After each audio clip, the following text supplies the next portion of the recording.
This is 2023. There are three things is more important. One is user, second user जो use करता है second is maintenance, third is quality. अभी two wheeler and three wheeler is going on markets. Four wheeler is not going in much quality of markets. आप two wheeler और three wheeler जितना भी market के अंदर अभी गया है, क्या आपने उसको एनालिसिस किया है कि लोगों की क्या रिपोर्ट है, यूजर की क्या रिपोर्ट है, उसके बारे में क्या बता सकते हैं हमें, क्या उसका परफॉर्मेंस आ रहा है यूजर का?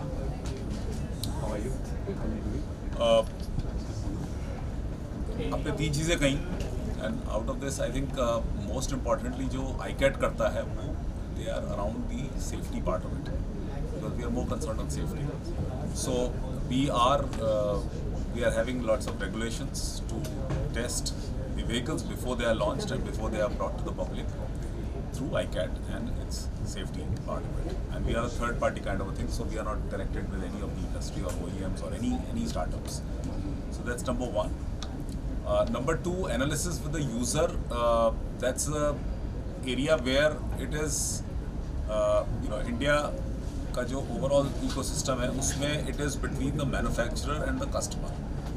अगर मशीन अच्छी नहीं है तो कस्टमर को फ्रीडम है कि ना खरीदे, और अगर मशीन बहुत अच्छी है तो कस्टमर को फ्रीडम है कि वो खरीदे. सो until less it is unsafe the market is open for everyone. तो जिसको जो खरीदना है वो खरीद सकता है. कोई भी चीज़ सर, कोई भी मार्केट के अंदर कोई भी चीज़ लेके आते हैं, उसका एक एनालिसिस होता है कि ये कितनी सक्सेसफुल है, कितनी यूजफुल है. अगर मैं बैटरी की अगर बात करूं, अगर बहुत ज़्यादा संख्या में ये बढ़ गया तो इतनी इलेक्ट्रिक कहाँ से आएगी, और जो हैवी बैटरी है उसको चार्जिंग कैसे होगा, ये सब तो मैन्युफैक्चरर को सोचना पड़ेगा. क्योंकि मैन्युफैक्चरर जब बनाता है वो आज के लिए नहीं बना रहा, वो 10 साल आगे की सोच कर बना रहा है. क्या 15 साल का वो स्पेयर को कर पाएगा, प्रोक्योर कर पाएगा?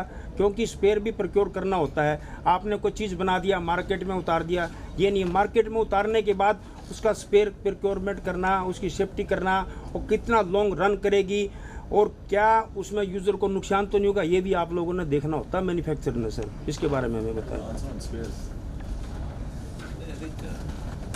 Sir it is technical question sir, totally technical question sir. I think जहाँ तक गाड़ियों का स्पेयर्स की सवाल है, जब गाड़ी बनाते हैं, मैन्युफैक्चरिंग करते हैं, एक रेगुलेशन है कि हम जब गाड़ी बंद भी करते हैं उसके 10 साल बाद तक भी स्पेयर्स देते रहेंगे.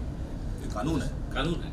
तो जैसे इलेक्ट्रिक व्हीकल है, इलेक्ट्रिक व्हीकल में जो भी OEMs कर रहे हैं, मुझे भरोसा है कि सारे लोग ये फॉलो करेंगे और देश का कानून है. हम जब लाएंगे, हम भी जैसे आज भी IC engine hybrid electric vehicle में हम स्पेयर्स देते हैं.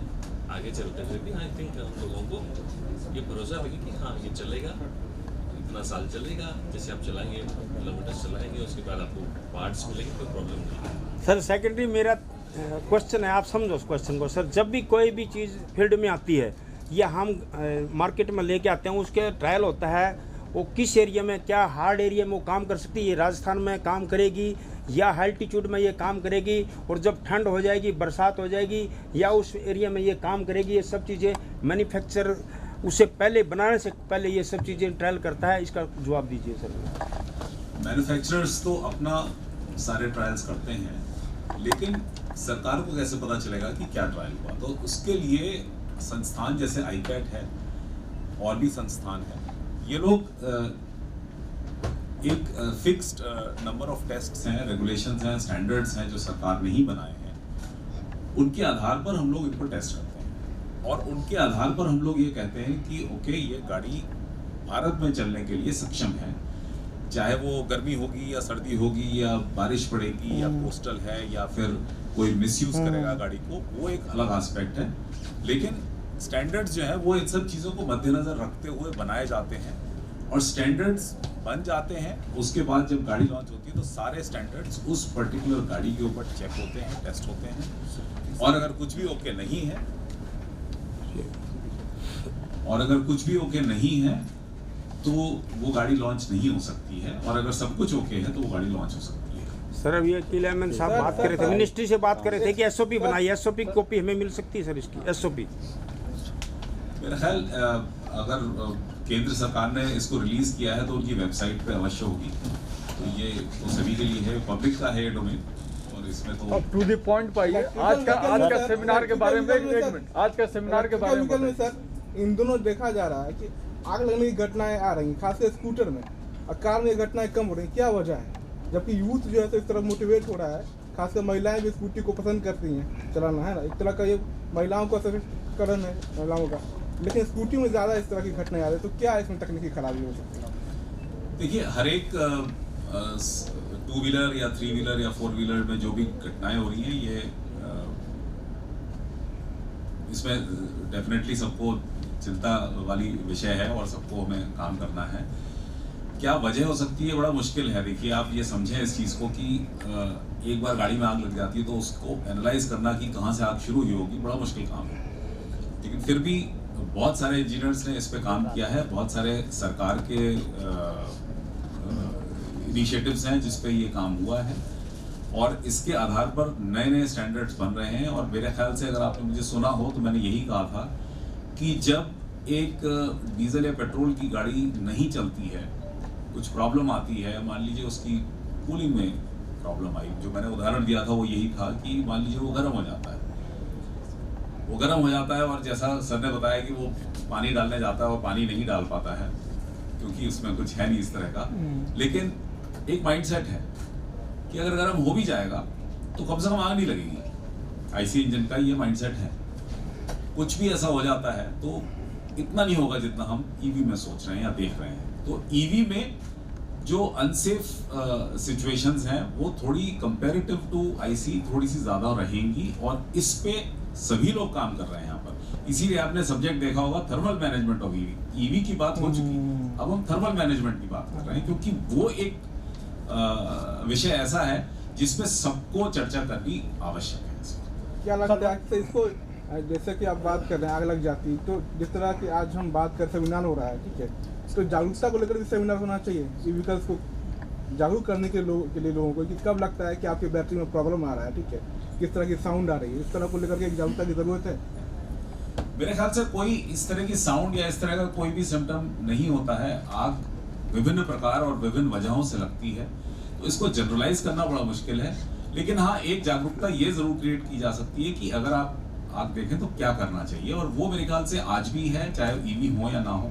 ये एक ऐसा विषय है जिसपे हमें जागरूकता लानी आवश्यक है। Sir, one question from my side is that, as almost all speakers said, that EV sector has many challenges. In spite of having many more challenges, how do you see the future of EV revolution in आज के भारत? देखिए, जब कोई भी चीज नई शुरू होती है तो उसमें चैलेंजेस होते हैं, ये हम सब समझते हैं। देखिए, 2001 में मेरे ख्याल से, अगर मैंने वर्ष सही बोला है, तो 2001 में एक सीएनजी का ट्रांसफॉर्मेशन आया था, भारत में आया था और दिल्ली में तो आया ही था, एनसीआर में, जब ये कहा गया कि सारी पब्लिक ट्रांसपोर्टेशन और सब कुछ सीएनजी पर रहेगा। तो इनिशियली बहुत सारी दुर्घटनाएं हुई थी, और लोगों को थोड़ा सा समय लगता है ट्यून होने में एक पर्टिकुलर टेक्नोलॉजी पे। तो कोई भी जब नई चीज आती है तो थोड़ा सा समय हम सब लोग लेते हैं, सब लोग। हम आज बात कर रहे हैं तो ये भी एक नई चीज हो रही है, क्योंकि हम ईवी की बात करने लगे, एक नई चीज है, तो इस वजह से कुछ प्रश्न और बन रहे हैं, जो कि अच्छी बात है। और इसी चीज को मैं भी बोल रहा हूँ कि जब भी कोई नई टेक्नोलॉजी आती है, थोड़े से ऊपर नीचे ऊंच नीच रहता है, और उसके बाद हम सब लोग इक्विलिब्रियम में आ जाते हैं, रेगुलेट हो जाते हैं, कंट्रोल में आ जाते हैं। हम भी एज ए यूजर भी जागरूक हो जाते हैं, एज ए रेगुलेटर भी जागरूक हो जाते हैं, सरकार को भी बहुत सारी चीजें सीखने को मिलती हैं। तो एक जर्नी होती है जो कि सभी लोग इसके थ्रू निकलते हैं। सर, इलेक्ट्रिसिटी प्रॉब्लम भी है इंडिया में, तो क्या ईवी व्हीकल्स जो हैं वो सोलर एनर्जी के थ्रू भी चल सकते हैं भविष्य में? रणधीर जी, आप बोलना चाहेंगे? मोहन जी नहीं, इसमें लाइक जो ईवी चार्जिंग स्टेशंस है, उसमें like we can put up a solar panel also to generate the solar energy, and which can be used for electric vehicle recharging. But इसमें हो सकता है कि like typically if you see the generation time of the solar energy, it's in the day time, and there could be need for to do the storage of those energy by means of like battery energy storage system. But like largely like what we have seen in Delhi is like we have some of the EV charging station where we have put up the solar panels. which are generating solar energy and it is being used for charging the electric vehicles. It makes more sense because when you talk about decarbonizing the transportation sector, sourcing the clean energy makes more sense for at least like fueling the electric vehicles. Sir जिस तरह से हम देखते हैं petrol हो सकता है e-vehicle में हो सकता है इसमें प्रेजेंटली नॉर्मली लाइक रेट्रोफिट करके एक कॉन्सेप्ट है लाइक वेयर टिपिकली जो नॉर्मली पेट्रोल या डीजल सेगमेंट व्हीकल होता है उसको like to retrofit they can convert such vehicles to electric vehicles.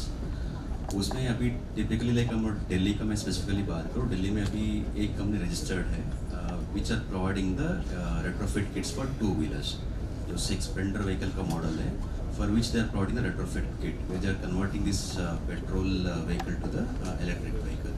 And we have defined the process also like how what's the like the process for empaneling such companies. But largely like we don't have any company in the 4-wheeler segment. But it makes sense because when we go for talk about the tailpipe emissions, right? Converting the existing IC vehicles to electric makes more sense. But presently the cost is one of the big challenge because retrofitting cost is a little expensive considering the less demand in the market. It's a little expensive, but we need to see like how the market will mature, how the technology will mature. Depending upon the viability, I think this will take shape in coming years. Sir मेरा सवाल ये है, जैसे कि हमारे हिंदुस्तान के अंदर आज जैसे कि पेट्रोल की कीमतें आसमान छू रही हैं, कहीं ऐसा तो नहीं कि आगे जैसे आपकी कंपनी और ग्रोथ हो और आगे रेट बढ़ जाए आपके? हमारे रेट जी जी हाँ, अभी तो रेट नॉर्मल ही है तकरीबन जी, उसके बारे में क्या बोलेंगे सर?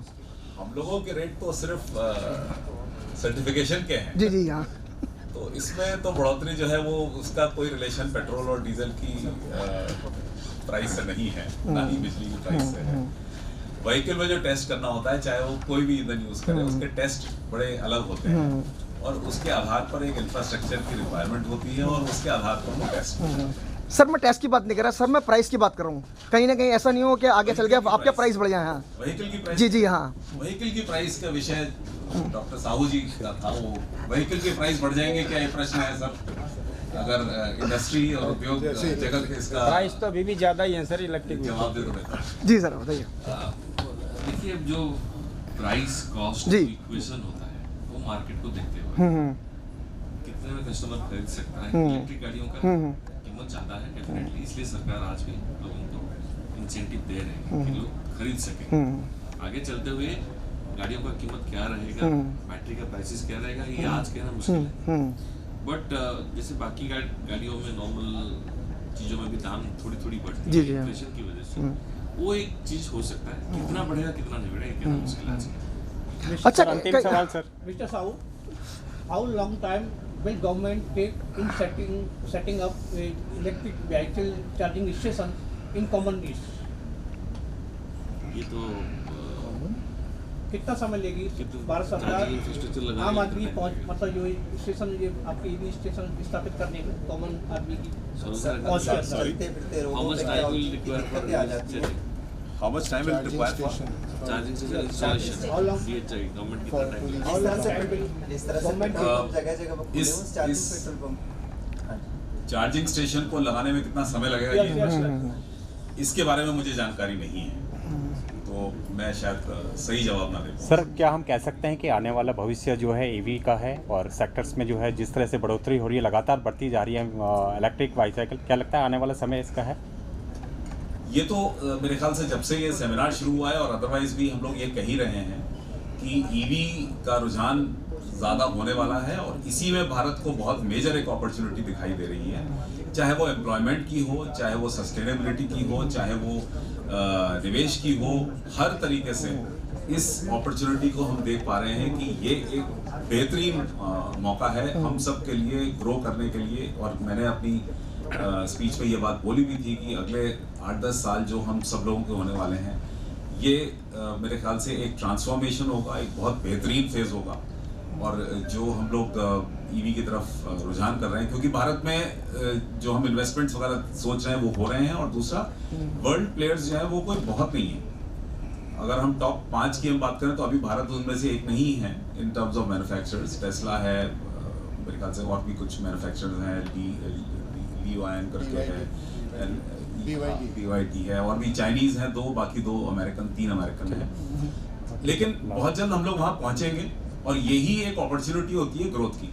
इसी के थ्रू हम लोग ग्रो करते हैं। ठीक है, आज का जो ये इवेंट है इसमें हम बेसिकली ये बताना चाह रहे हैं और ये इस बात पे चर्चा करना चाह रहे हैं कि जो भविष्य है उसमें ईवी का जो योगदान है हमारी ग्रोथ में वो बहुत महत्वपूर्ण होने वाला है। ये एक ऐसा मौका है जिसे हम में से किसी को भी छोड़ना नहीं चाहिए, क्योंकि इसमें इतनी अपॉर्चुनिटीज़ हैं, इतना इसमें इंडस्ट्रियलाइजेशन होने वाला है, इतनी एम्प्लॉयमेंट आने वाली है, इतने नए नए स्टैंडर्ड्स आने वाले हैं और इतने नई नई इनिशिएटिव्स आने वाले हैं कि मैं यही कह रहा था कि जितने इंजीनियर लोग हैं उनके लिए ये एक ट्रांसफॉर्मेशनल इंडिया रहेगा और ये बहुत चीज़ें हम लोग सीखेंगे, इसमें बहुत सारी चीज़ों में योगदान रहेगा हम लोगों का।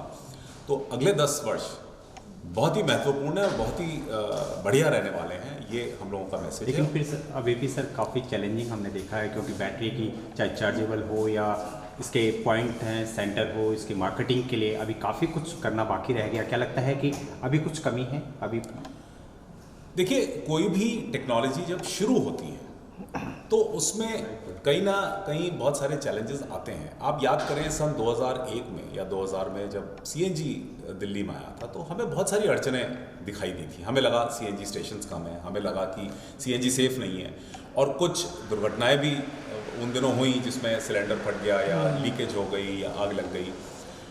लेकिन आज के तारीख जब 20 साल हो गए हम लोग इस विषय में बात भी नहीं कर रहे हैं, क्योंकि सब कुछ मैच्योर हो गया है। तो जब कोई टेक्नोलॉजी शुरू होती है तो कुछ ना कुछ चैलेंजेस आते हैं और यही एक यात्रा का अंश होता है जिसमें हम शुरू में कुछ चैलेंज आके उसको सॉल्व करना शुरू करते हैं, उनका दिमाग लगाना शुरू करते हैं, सारे लोग साथ मिलकर जुट के काम करते हैं। ये क्या लगता है सर, इंडिया में ये इसकी मार्केट रहेगी और आने वाले भविष्य में ईवी की मार्केट जो है दिल्ली और एनसीआर सहित पूरे इंडिया में लोग इसकी ओर आकर्षित होंगे? देखिए, प्रधानमंत्री के नेतृत्व में हमने जो घोषणाएं की हैं COP26 में, अब किसी भी भारतीय को इसमें पीछे नहीं जाना है। कोई भी भारतीय हो, चाहे वो उद्योग जगत का हो, चाहे एकेडमिया का हो, चाहे इंडस्ट्री का हो, चाहे रेगुलेटरी हो, चाहे सरकार हो, इन लोगों को अब इसमें सोचना नहीं है कुछ, क्योंकि ये तो पत्थर की लकीर है, ये हासिल करनी ही करनी है। पहला पड़ाव 2030 का है, हमें इसे हासिल करना है। हमें अब रास्ते खोजने हैं कि कैसे हासिल करना है, लेकिन करना है, पहुंचना है इस मंजिल पे। इसमें कोई कन्फ्यूजन कोई भी ना रखे। मैसेज सर, कोई मैसेज बस यही है कि इसमें थोड़ा सा हम लोगों को ये समझना पड़ेगा कि compare to IC engine, electric में थोड़े से रेगुलेशंस ज़्यादा रहेंगे, क्योंकि इलेक्ट्रिक इंजन जब फेल होता है या इलेक्ट्रिक मोटर जब फेल होती है या इलेक्ट्रिक सिस्टम जब फेल होता है तो उसमें ज़्यादा करके थर्मल केसेस बन सकते हैं, आग के केसेस बन सकते हैं। और आग का केस एक बार बन जाता है तो एनालाइज करना बड़ा मुश्किल होता है कि आग कहाँ से लगी, क्या हुआ, कौन सी चीज़ शॉर्ट सर्किट हुई थी, क्या पावर इलेक्ट्रॉनिक्स में आग लगी, क्या बैटरी में आग लगी, क्या मोटर में आग लगी, कुछ समझ में नहीं आता क्योंकि सब जल चुका है। बनस्पत इसके जब फॉसिल फ्यूल इंजन था तो उसमें हर चीज़ में आग नहीं लगती थी। उसमें हर चीज़ में क्या होता था कि बहुत से बहुत हुआ तो इंजन सीज हो गया, इंजन फेल हो गया।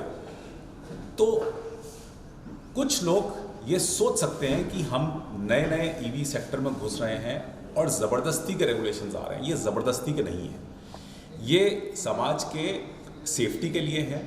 और जैसे जैसे हम लोग इस यात्रा में चीज़ों को सीखेंगे, ऐसा हो सकता है कि इसमें रेगुलेशन और रेगुलेटरी अफेयर्स थोड़े से ज़्यादा होंगे। तो कोई ये ना समझे कि ये कुछ ज़्यादा किया जा रहा है या फिर नए स्टार्टअप्स आ रहे हैं उनको डिस्करेज करने का कोई मुहिम शुरू हो गई है, ऐसा बिल्कुल नहीं है। हम लोगों को इन सब चीज़ों को बहुत तरीके से समझना पड़ेगा, क्योंकि मैं आज जब कुछ लोगों से बात कर रहा था तो इस तरह का कुछ लोगों के मन में ये था कि ये रेगुलेशंस कुछ ज़रूरत से ज़्यादा आ रहे हैं, क्योंकि अभी एक बैटरी का 156 AIS 156 रेगुलेशन आया है जो कि बहुत महत्वपूर्ण है और ये एक्सपीरियंस के बाद आया है। हमने बहुत सारी चीज़ें सीखी हैं इसमें और सीखने के बाद हमने उसको इम्प्लीमेंट किया है। सो ये एक जर्नी डिफरेंट रहेगी। ये ना सोचें कि जैसे ऑटोमोटिव पहले था फॉसिल फ्यूल वैसे ही ये रहेगा, ऐसा नहीं होगा और ये बहुत फास्ट है।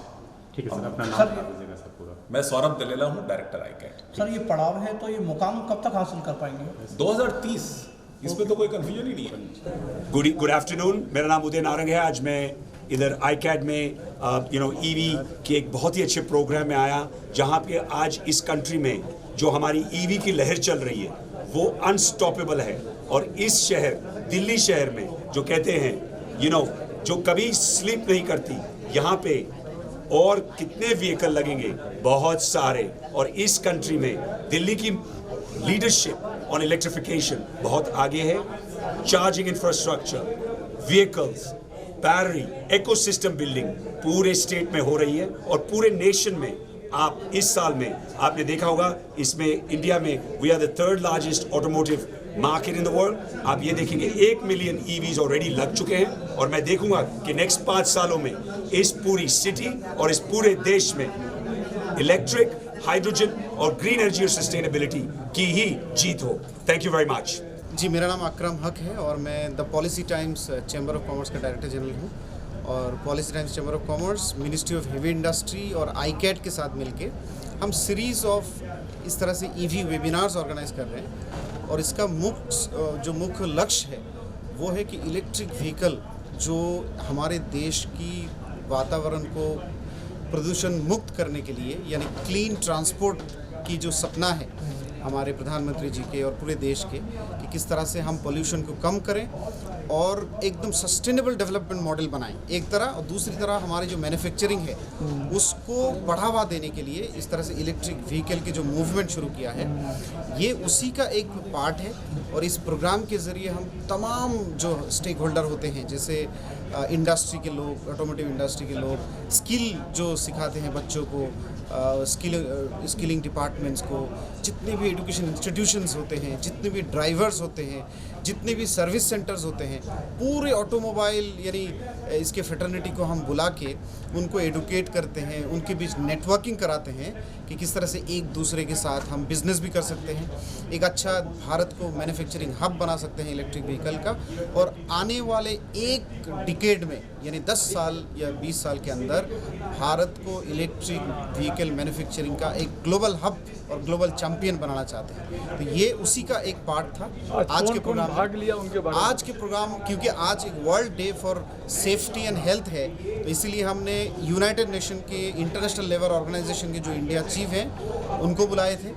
उनके साथ हम वर्ल्ड इकोनॉमिक फोरम से लेके GIZ जो हैं से लेके हमारे नीति आयोग जो हमारे देश की नीतियों पे काम करती हैं, उसके बाद दिल्ली सरकार के जो इलेक्ट्रिक व्हीकल सेल हैं उनको, फिर कुछ बड़े इंडस्ट्री लीडर जैसे ओमेगा सेकी जैसे बड़ी कंपनी, उनके मालिक से लेके ई-वेज, फिर ऐसे बहुत सारे जो इलेक्ट्रिक व्हीकल की कंपनी है उनको बुलाए थे, ताकि इंडस्ट्री उनका क्या व्यू है, उनका क्या सोच है, एकेडमिया इनका क्या थिंकिंग है, एजुकेशन इंस्टीट्यूशंस जो है, और सरकार, चाहे वो केंद्रीय सरकार हो, राज्य सरकार हो, ये इनका क्या व्यू है, इनका क्या एक्सपीरियंस है, एक दूसरे के आपस में से शेयर करना और जो अच्छे रिकमेंडेशंस या सुझाव जो हैं इनके, वो सारे सुझाव को इकट्ठा करके हम सरकार को, केंद्र सरकार को देंगे और एक बेहतर से बेहतर पॉलिसी बनाने में, अगर क्योंकि एक देश जब इस तरह से नए सेक्टर पे आते हैं तो बहुत सारे सुझाव की ज़रूरत पड़ती है, बहुत सारे नए चीज़ आती हैं, उसको इम्प्लीमेंट करने की ज़रूरत पड़ती है। तो ये